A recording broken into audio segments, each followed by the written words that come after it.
Good morning. So car chat time. I am home. It was beautiful in Portland when I got back yesterday. Portland had been hotter than Anaheim the whole time I'd been gone. I am back at the beautiful Oregon coast and it is cloudy. It looks like we've got an inversion. I don't know what the valley is doing today, but it is definitely clouds. Welcomed me home with normal weather.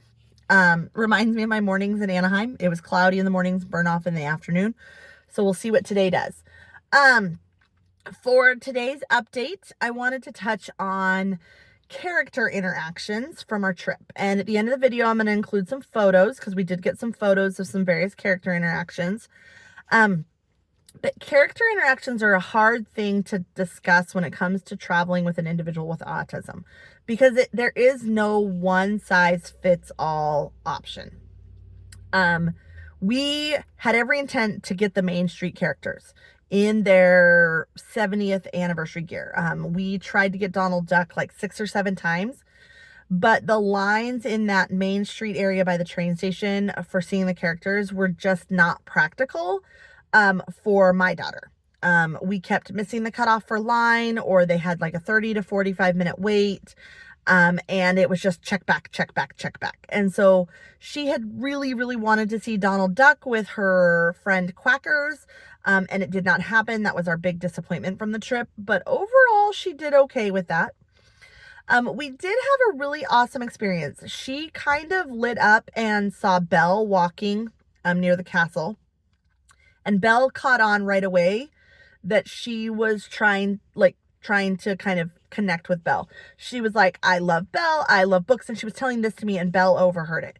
So Belle came up to talk to her, and they talked about books, and they talked about stories, and they talked about stuff, and Belle actually walked with her and really connected and took time to meet Quackers, and was really aware that this was a special interaction. And that was the first character that kiddo actually saw in the trip where she willingly went up to the character. And that first interaction is key. When you get that first interaction, that's what sets the tone for the rest of the character interactions. So Belle being welcoming, figuring out there was a connection about books and libraries and stories, and that Mel, my kiddo, reads to Quackers, was really helpful. They walked over by the wishing well, took some pictures. I'll include the pictures at the end of the video, but that really set the stage. We then went to the Royal Hall, and the Royal Hall does not have a DAS option for a return time, but it does have a long queue and a long wait. So we actually went and talked to the cast member that was standing under the umbrella and asked, and we let them know that she had a DAS. And they actually pulled out a clipboard and they gave her an appointment time. Now, this was much longer of a wait than the wait in line. So the wait to see princesses was about 30 minutes. Our return time was 2 hours later. But that's because they have a schedule of like when the bippity boppity kids come over and they spread them out throughout the day. So we got a 4 o'clock, 4:05 return time, and we were able to come through, and they were really nice. There was 2 friends with Cinderella. We had Aurora and Anna, and then Cinderella. And we thought about going back a second day, but they had a really long wait time again, and she didn't want to do it if it was going to be the same characters, and they don't tell you what the 2 friends are, because they can rotate. So Aurora was really great. She talked to Quackers a little bit, really asked permission to give Mel a hug, was really nice, asked questions about the castle, picked up immediately on Mel's needs.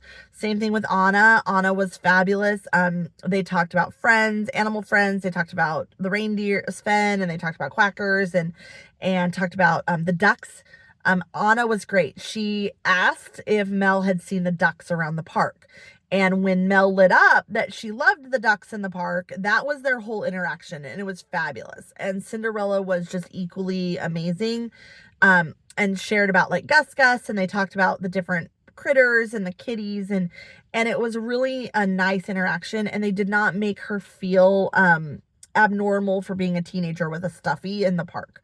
So kudos to the princesses we saw. If the friends of those princesses stumble across the videos, I want them to know how important their interaction was with my child, and thank you. It was a fabulous. They made her trip. The other one that really made the trip, and I want to thank the cast member that was at the DCA Disney Visa character meet and greet. Child had sat over and did not want to come in. She was done with photos. She was not going to do any more photos. She was absolutely done. And I was able to communicate with them. They were able to kind of give me a, hey, this might be a character that she would like, because she had a Stitch backpack and stuff on her. So we got her over there, and the friend of Stitch for the day was fabulous. I cannot tell you how amazing Stitch was. Stitch immediately understood that maybe she needed a hug from her favorite character, saw her backpack, took time with her. The best smile I got the whole trip was the photo with Stitch, and that friend was fabulous. And disability needs wise, the character interactions that are not the big, and I'm assuming that the cast members on Main Street would have done the same thing, but having those lines like that, or the characters like that wandering through the park, was so much more accessible for her that it made the trip beneficial.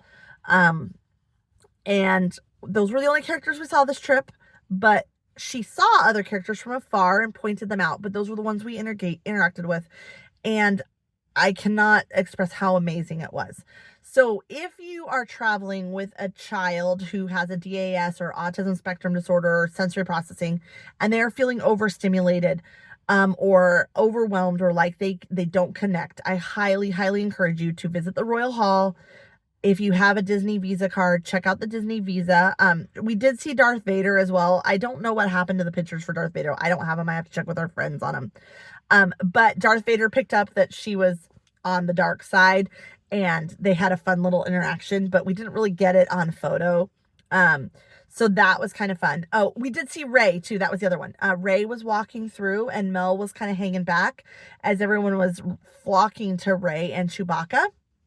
And Mel was very much interested in what was happening, and Rey noticed and came over to her despite the crowd of people, and actually spent some time walking with her and talking with her, just the same way Belle did. It was a lot of fun. She really enjoyed it. So thank you to that friend as well. They noticed her in a crowd when there was a lot of people. She wanted to see Chewbacca, and if I'm sure if we had said something to Rey would have taken us to Chewbacca, but the crowd around Chewbacca was significantly heavier, and Rey made a point to separate herself out from the crowd so that she could spend that time with Mel. So thank you to all the cast members, and the friends of the characters who were there to help.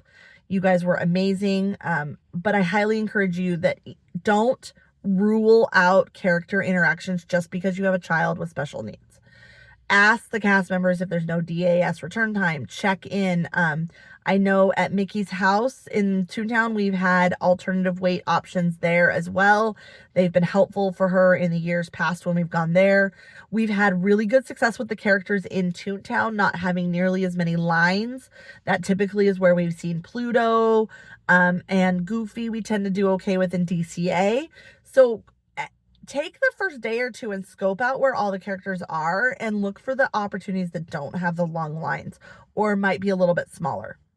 There was a dance party in Tomorrowland with Chip and Dale that really didn't have that many kids. That would have been a great opportunity. So there's a lot of choices. So if you're traveling with a child with special needs and you automatically are saying, my kid doesn't do character interactions, stop, give it a chance. I cannot tell you, my child does not do character costumes outside of the parks, but the kids at the parks is a whole different story. So give it a chance. So I hope you enjoy the photos of the princesses that she saw, and some videos that are attached to this. This is today's update, and another update about food and experiences with nighttime shows will be coming soon.